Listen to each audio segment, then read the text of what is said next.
倘若你是一个游戏中的天梯顶点大佬，突然账号意外被封，不得已改用另一服务器的小号再创天梯，于是人人都没把你一个青铜5的小虾米放在眼里，一兑现他们才知道，这平平无奇连个皮肤都没有的小号，原来是所向披靡的传奇王者马甲。这就是鲜有接触玄幻修仙题材的小生对神武天尊的第一印象了。真武界凌云门弟子萧晨师从掌门段思良，与师妹姜萌两情相悦。这姜萌师妹乃仙灵之体，世所罕见，引来各方觊觎。迷魂谷、烈焰宗、神剑锋3大门派各自拉出门内高人，准备杀入凌云门，强掳姜萌。就连上界姜家也想趁乱渔利。凌云门大长老方逢辉眼缠掌门之位多年，与3大门派勾结，准备出卖宗门以篡位。萧晨撞破阴谋，招来杀身之祸。秦将被灭口时，忽见一道金光从天而降，附身于他，转眼击溃追兵。原来在真武界之外还有8界，诸天界的萧晨乃9大至尊中唯一的体修至尊，神武无敌，可自由穿行各界。按照小生的理解，他就是平行宇宙中的高维度生命体。为求飞升，至尊萧晨强行渡劫，受另2位至尊帝女与神剑阻挠，又惨遭挚友背刺。行灭神霄之际，见到了真武界中的萧晨，便将残魂附身于他。这次意外附身，让2个世界的萧晨都有了重振旗鼓的机会。可惜真武界萧晨本就奄奄一息，是在将死之时被体修至尊附体。加之烈焰宗率先发难攻入宗门，本就有伤在身的萧晨终究殒命敌手。这是怎么回事？身体怎么不听使唤了？难道你还不明白吗？你已经死了，你的身体已经不是你的了，而是我重返人间的附着之气。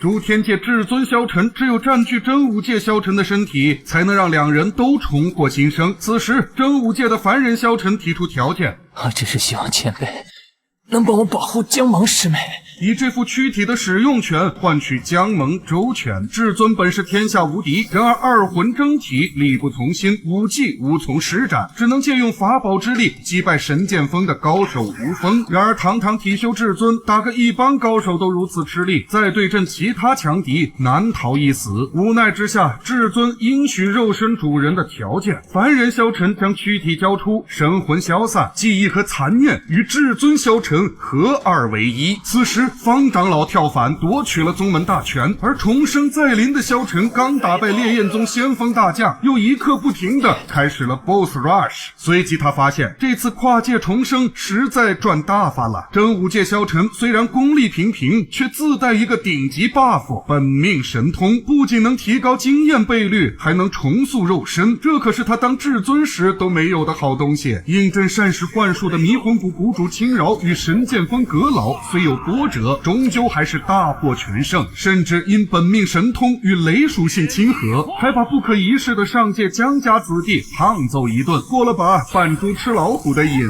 一介凡躯却有如此威能，就连授业恩师段掌门也倒反天罡，拜服于至尊。剩下的事情就很简单了，击退3大门派加上界姜家，换了氪金皮肤的萧晨王者回归，将叛徒方长老打得满地找牙，收复凌云门，顺便据为己有。凌云门众弟子听令，从今日起，我凌云门正式归属于诸天尊前辈。